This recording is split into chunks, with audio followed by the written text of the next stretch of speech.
باللہ من الشیطان الرجیم بسم اللہ الرحمن الرحیم انا اعطیناک الکوثر فصل لربک وانحر ان شانئک هو الابتر۔ اللہ رب العزت کی حمد و ثنا کے بعد جناب رسول اللہ صلی اللہ علیہ وآلہ وسلم پر صلاۃ والسلام پیش کرتے ہیں۔ حضور کریم رؤوف رحیم صلی اللہ تعالیٰ علیہ وآلہ وسلم کی مبارک زندگی کی جھلکیاں بیان کی جا رہی ہیں۔ گزشتہ جمعے میں عرض کیا گیا کہ جو یہودی تھے مدینے میں 3 قبیلے تھے اور چال باز اور سازش رکھتے تھے اسلام اور پیغمبر اسلام کے خلاف۔ شروع میں تو معاہدہ خود کیا تھا کہ ہم امن امان کے ساتھ رہیں گے، لیکن اندر میں یہ دشمنی رکھتے تھے۔ تو 3 قبیلے تھے، ایک کینکا، بنو کینکا، اس کے بعد بنو نذیر اور اس کے بعد بنو قریظہ۔ سب سے پہلے عہد شکنی کی بنو کینکا والوں نے، اور وہ جو ہے بنو کینکا والے آخر کار ملک بدر کیے گئے، جلا وطن ہو گئے۔ اس کے بعد بنو نذیر نے کی، نبی علیہ السلام کے شہادت کی سازش کی۔ گزشتہ جمعے بیان ہوا کہ آپ علیہ السلام ان کے پاس گئے تو بظاہر تو بڑا حضور کا استقبال کیا، بٹھایا، لیکن ایک بندہ ان کا چھت پر تک چڑھ گیا کہ میں حضور علیہ السلام کے اوپر جو ہے بڑا پتھر پھینکوں تاکہ حضور شہید ہو جائے، لیکن اللہ کے رسول صلی اللہ تعالیٰ علیہ وآلہ وسلم کو اطلاع دی گئی تو آپ وہاں سے تشریف لے گئے۔ تو پھر ان کا محاصرہ کیا اور آخر کار وہ قتل کے مستحق تھے، لیکن ان کی بڑی سفارشیں کی لوگوں نے، انہوں نے خود بھی منت سماجت کی، تو رسول اللہ صلی اللہ علیہ وآلہ وسلم نے احسان کر کے ان کی جان بخش دی۔ تو قرآن پاک میں حل جزاء الاحسان الا الاحسان، کہ احسان کا بدلہ احسان ہوتا ہے، نیکی کا بدلہ نیکی ہوتا ہے۔ جب اللہ کے رسول صلی اللہ علیہ وآلہ وسلم نے یہودیوں پر احسان کیا، ان کی جان کی امان دی اور ان کو قتل نہیں کیا، تو بجائے کہ یہ حضور کے شکر گزار رہتے، لیکن ان کا جو سردار تھا حی ابن اخطب نام تھا، وہ جب یہاں سے نکلا تو خیبر کے یہودیوں سے ملا اور انتقام کی آگ میں وہ جھلستا رہا۔ اس نے کہا کہ حضور نے ہمیں نکالا ہے ہمارے گھروں سے، ہم حضور سے بدلہ لے کر رہیں گے مسلمانوں سے۔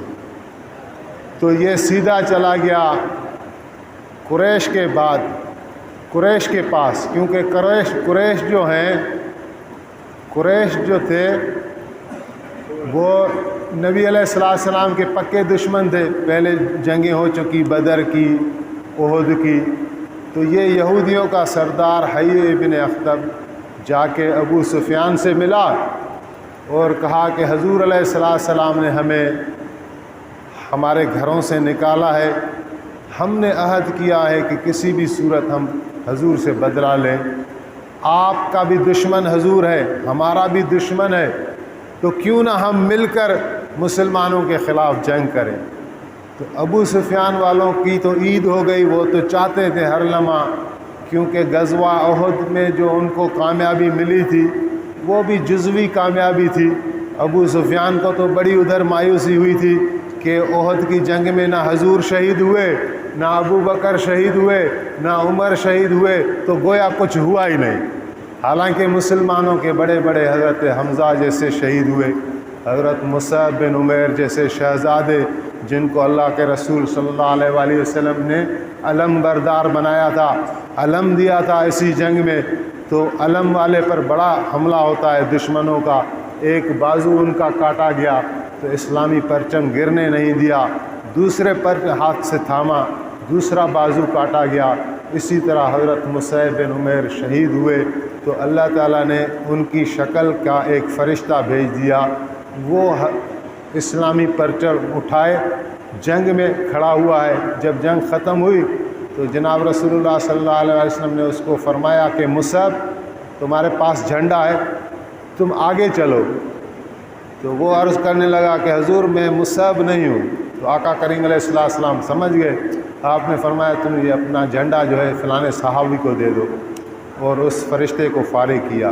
تو ایسے ایسے شہید ہوئے 70 مسلمان بڑے بڑے، لیکن کفار کی نظر میں پھر بھی ان کا جو ہے مقصد پورا نہیں ہوا۔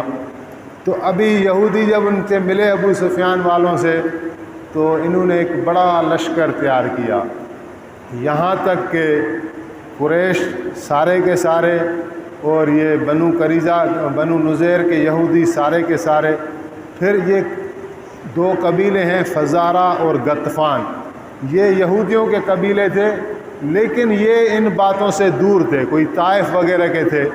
حضور علیہ السلام کے نہ یہ دوست تھے نہ دشمن تھے، لیکن یہ مل جل کر ابو سفیان والے اور حیو ابن اخطب والے ان قبیلوں کے پاس گئے کہ آپ کے پاس لوگ بہت ہیں، جنگی جوان بہت ہیں، ہمیں حضور سے جنگ کرنی ہے، آپ ہمیں کچھ 4000 لوگ دے دیں تو اس کے بدلے ہم آپ کو جو سالانہ آمدنی ہوتی ہے فصلوں کی اتنا آپ کو دیں گے اور ہمارا مقصد بھی حل ہو جائے گا۔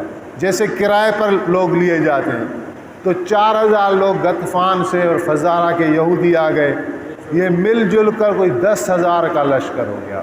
10,000 کا لشکر بڑا تھا۔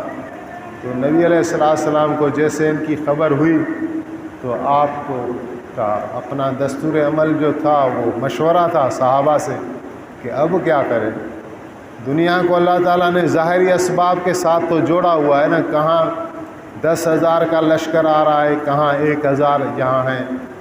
تو مشورہ کیا گیا، تو مشورے میں یہ طے ہوا کہ اس مرتبہ جنگ ہم باہر جا کے نہیں کریں گے، مدینے میں رہ کر اپنی حفاظت کریں گے۔ حضرت سلمان فارسی عجم سے آئے تھے، فارس سے آئے تھے، ایران سے آئے تھے۔ انہوں نے فرمایا کہ جب ہمارے عجم میں یہ ایسا کچھ چکر ہو جاتا ہے نا تو ہم خندق کھود دیتے ہیں تاکہ دشمن اندر نہ آنے پائے، اور مدینے کو تو اللہ تعالیٰ نے 3 جگہ سے پہلے ہی پہاڑ دے دیے ہیں، 3 جگہ سے تو راستہ ہے ہی نہیں، ایک ہی جگہ سے راستہ ہے، اس میں ہم خندق کھود دیں گے تو کافر اندر نہیں آ سکیں گے۔ مشورہ قبول ہوا اور خندق کھودنے کا کام شروع ہو گیا۔ حضرت سلمان فارسی کو ایسی اس میں مہارت تھی کہ وہ 10 لوگوں کا کام کر رہے تھے۔ تو نبی علیہ السلام نے جو خندق کا حصہ تھا مہاجرین کو الگ دے دیا کہ تم یہاں سے یہاں تک، انصار کو الگ دے دیا کہ تم یہاں سے یہاں تک۔ تو انہوں نے جب دونوں نے دیکھا کہ سلمان فارسی کا تو کام زبردست ہے، تو مہاجرین نے کہا کہ انصار ہم میں سے ہے، کیونکہ ہجرت کر کے آیا ہے، ہم بھی ہجرت کر کے آئے ہیں، تو یہ ہمارے حصے کا کام کرے۔ انصار کہہ رہے ہیں نہیں، یہ مکے سے نہیں آیا، یہ مدینے میں ہی ہے، یہ ہمارا ہے انصار، اور یہ ہمارے حصے کا کام کرے گا۔ تو ہر ایک سلمان کو چاہ رہا تھا، تو اللہ کے رسول صلی اللہ علیہ وآلہ وسلم بیچ میں آ گئے اور آپ نے فرمایا کہ سلمان منا اہل البیت، نہ یہ مہاجرین میں سے ہے نہ یہ انصار میں سے ہے، یہ میرے گھر والوں میں سے ہے، اپنے اہل بیت کا رتبہ عطا کیا۔ تو ان کی خدمات اور وفاداری بھی ایسی تھی۔ بہرحال خندق کھودی گئی، ایک جگہ سے کچھ خندق کم رہ گئی کہ کافر پہنچ گئے 10,000 لشکر لے کر۔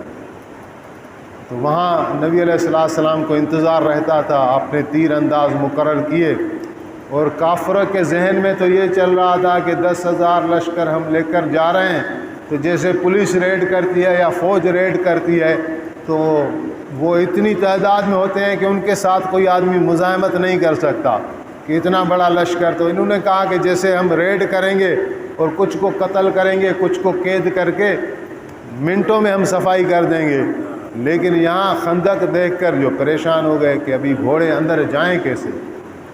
تو 2-3 دن تو ایسے ان کے گزر گئے، لیکن ان کے اندر بھی بڑے بڑے پہلوان تھے. ابھی خالد بن ولید بھی مسلمان نہیں ہوا، ابھی بھی ان کے ساتھ آیا ہوا. اکرمہ ابن ابی جہل یہ بعد میں مکہ فتح کے بعد مسلمان ہوئے، ابو جہل کا بیٹا تھا وہ، لیکن بڑے بہادر لوگ تھے. ایسے عمر بن عبدد، ایک ایسے زرار بن خطاب حضرت عمر کا بھائی تھا لیکن اس طرف سے تھا. تو ان لوگوں نے اپنے زور بازو پر ان کو بڑا اعتماد تھا. تو انہوں نے کہا کہ ہم خندق کسی نہ کراس کر کے مسلمانوں میں جا کے دہشت پھیلائیں گے. اور خاص طور پر عمر بن عبدد کا واقعہ آ رہا ہے. اس ایک کافر کو قریش 1000 جوان کے برابر سمجھتے تھے، اس نے ایسے کارنامے دکھائے بھی تھے. تو اس نے اپنے گھوڑے کو ایسے چہبک لگائے جہاں سے وہ خندق تنگ تھی وہاں سے جمپ کرایا اور سیدھا مسلمانوں کے پاس آ گیا اور للکارا. جناب رسول اللہ صلی اللہ علیہ وآلہ وسلم کو آواز دی کہ ہے کوئی بہادر، ہے کوئی میرے مقابلے کا تو بھیجو اس کو. تو جنگوں میں یہ رواج تھا، پہلے خاص لڑائی ہوتی تھی. تو آقا کریم علیہ السلام نے اپنے صحابہ میں فرمایا کہ ہے تم میں کون ہے جو اس شر کو دفع کرے. ابھی صحابہ ایک دوسرے کو جانتے تھے، قریش ایک دوسرے کو جانتے تھے، عمر ساری ساتھ گزری تھی. حضرت عمر کہہ رہے ہیں کہ میں اس کے ساتھ جہالت کے زمانے میں ایک سفر میں تھا تو 1000 ڈاکو آ گئے ہمارا قافلہ لوٹنے کے لیے. عمر بن عبدد ایک بندہ تھا، تلوار لے کر نکلا، 1000 بندوں میں اس طرح جیسے شیر جو ہے بکری میں ہو، 1000 آدمی کو پیچھے کر دیا کہ ان کو قتل کر دیا، باقی کو بھاگنے پر مجبور کر دیا. اب اس کے مقابلے میں کون جائے؟ اور حضور فرما رہے ہیں کون اس کو دفع کرے گا. صرف جان دینے کی بات نہیں ہے کہ جو جائے اور شہید ہو جائے. حضور کا مقصد تھا بندہ ایسا جائے جو فاتح ہو کر آئے. تو صحابہ کرام چپ. تو حضرت علی کم عمر تھے، 20-22 سال عمر ہوگی. تو آپ کھڑے ہو گئے کہ یا رسول اللہ میں حاضر ہوں. آپ نے فرمایا تم بیٹھ جاؤ. پھر دوسری تیسری مرتبہ آپ نے اعلان فرمایا تو حضرت علی کے علاوہ کوئی نہیں اٹھا. تو آپ نے فرمایا آ جاؤ. حضرت علی کو اپنی زرہ مبارک پہنائی، اپنا خود پہنایا، اپنی تلوار ذوالفقار تحفتاً حضرت علی کو پیش کی اور پھر دعا کی. دعا میں فرمایا کہ یا اللہ بدر والی جنگ میں میرا چچا زاد بھائی عبیدہ بن حارث کو آپ نے بلا لیا. احد والی جنگ میں میرا چچا حضرت حمزہ اس کو آپ نے اپنی طرف بلا لیا، اور اگر خندق کی جنگ میں آپ نے علی کو بلا لیا تو میں تنہا رہ جاؤں گا، اس کی مدد فرما. تو پھر آپ نے ان کو تیار کر کے دعاؤں کے ساتھ روانہ کیا. تو حضرت علی کرم اللہ وجہ الکریم اور اس کافر کا تھوڑا مکالمہ ہوا. آپ نے اسلام کی دعوت پیش کی اور کہ کسی طرح یہ واپس چلا جائے، لیکن نہ تو اس نے اسلام قبول کیا اور نہ واپسی پر آمادہ ہوا. تو تیسرا سوال حضرت علی نے کیا کہ پھر آ جاؤ، تیسرا سوال میرا یہ ہے کہ میرے ساتھ مقابلہ کرو. تو وہ ہنسنے لگا، کہہ رہا تھا مجھے کبھی توقع نہیں تھی کہ دنیا کے اندر کوئی یہ بھی مجھ سے سوال کرے گا، تمنا کرے گا. تو بہرحال جنگ ہوئی. تو پہلے حضرت علی نے اس کو موقع دیا، اس نے ایسا وار کیا، حضرت علی نے ڈھال دی لیکن ڈھال ٹوٹ گئی. بس وہ اللہ کا کرم تھا کہ وہ تلوار حضرت علی کے مبارک سر تک نہ آ سکی، لیکن وار اس نے ایسا زبردست کیا کہ ڈھال کو بھی اس نے توڑ دیا.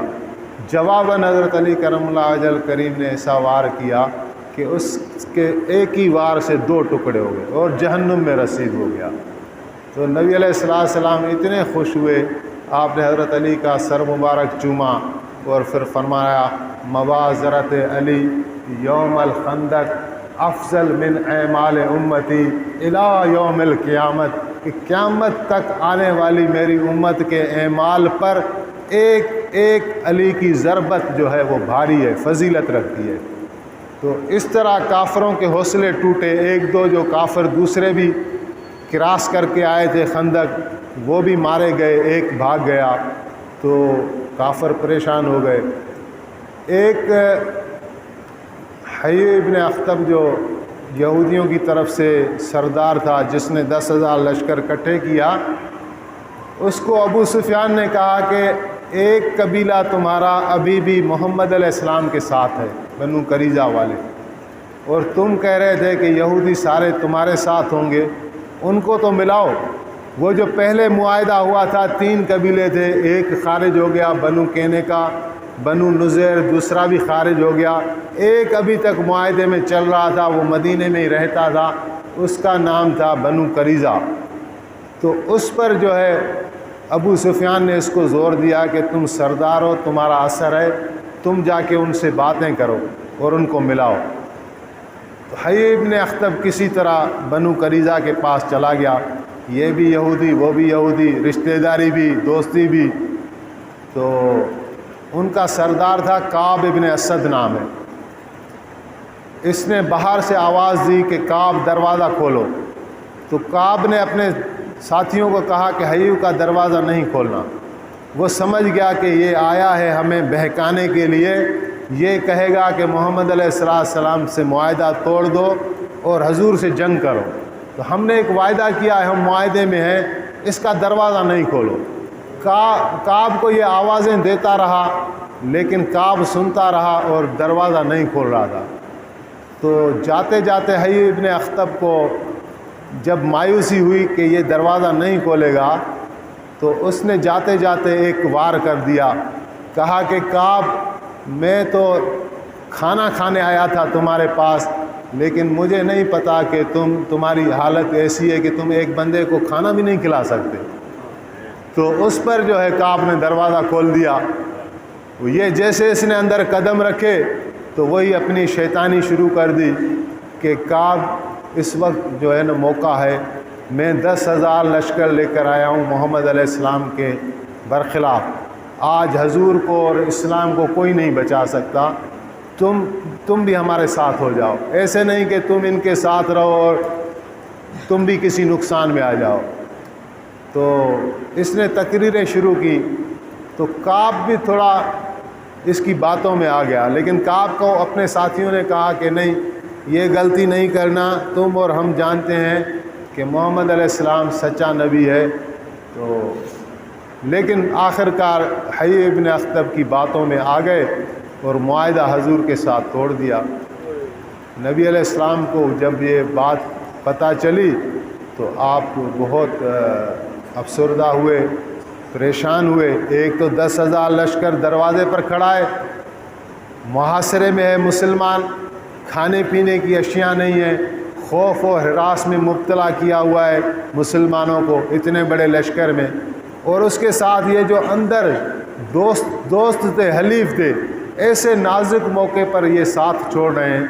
تو آپ نے انصار کے بڑے صحابہ کو، کیونکہ انصار اور یہ یہودی صدیوں کے ساتھ رہ رہے تھے، تو آپ نے بڑے بڑے صحابہ کو ان کے پاس بھیجا کہ یہ بات مناسب نہیں ہے کہ آپ اس نازک وقت میں غداری کر رہے ہو، ہم سے معاہدہ توڑ رہے ہو۔ تو آپ کے بڑے صحابہ گئے، سعد بن معاذ جیسے، حضرت سعد بن عبادہ جیسے، اور ان کو سمجھانے کے لیے، لیکن کعب نے سیدھا جواب دے دیا کہ ہماری وفاداریاں ابو سفیان کے ساتھ ہیں، حیی ابن اخطب کے ساتھ ہیں، ہم نے معاہدہ توڑ دیا ہے۔ تو انہوں نے واپس آ کر نبی علیہ السلام کو یہ صورتحال بتائی، تو آپ نے فرمایا کہ حسبنا اللہ و نعم الوکیل، ہمارے لیے اللہ کافی ہے، وہی ہمارا کارساز ہے۔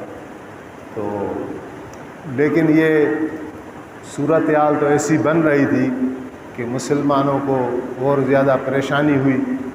آخر کار کرتے کرتے جو ہے اللہ تعالیٰ نے یہ کوئی کہتے ہیں 1 مہینہ محاصرہ رہا، مہینہ بہت ہے ہمارے اندر، اگر لوگ خود تھوڑا اس میں سچویشن میں تھوڑا غور کرے کہ گھر میں ہوں اور دشمن چاروں طرف سے باہر کھڑے ہوں کہ کس وقت نکلیں گے تو ان کو مار دیں گے، اور کھانے پینے کا آخر ایسی زندگی کیسے گزرے گی؟ 1 مہینہ بڑا عرصہ ہوتا ہے۔ تو آخر کار نبی علیہ السلام کی دعائیں تھیں، اللہ تعالیٰ کا وعدہ بھی تھا، اللہ تعالیٰ امتحان تو بھیج رہا تھا۔ تو ایک رات جو ہے وہ برسات آئی تیز اور برف کے اولے گرے، تو کافروں کے خیمے جو ہے فرشتوں نے اکھاڑ دیے، خیمے اڑتے رہے، جانوروں کی رسیاں تک کھول دیں، جانور بھی بھاگتے رہے، ابھی یہ کہاں جائیں، یہ پریشان ہوئے۔ اس بڑی سردی میں رسول اللہ صلی اللہ علیہ وآلہ وسلم نے فرمایا صحابہ سے کہ کوئی ہے جو خندق کے اس پار چلا جائے اور کافروں کا حال بتائے کہ یہ بھاگے گئے کہ نہیں گئے۔ تو صحابہ سن رہے ہیں لیکن اتنی بڑی سردی، تو کسی نے جو ہے نا لبیک نہیں کہی۔ تو پھر آقا علیہ السلام تو کمانڈر تھے، سپہ سالار تھے، تو پھر آپ نے ایک کو نامینیٹ کر دیا، آپ نے فرمایا حذیفہ تم اٹھو۔ تو حذیفہ اٹھے بن یمان رضی اللہ تعالیٰ عنہ، صاحب سر، حضور کہہ کے رازدار صحابی، تو کہنے لگے یا رسول اللہ سردی تو بہت ہے، کیسے جاؤں؟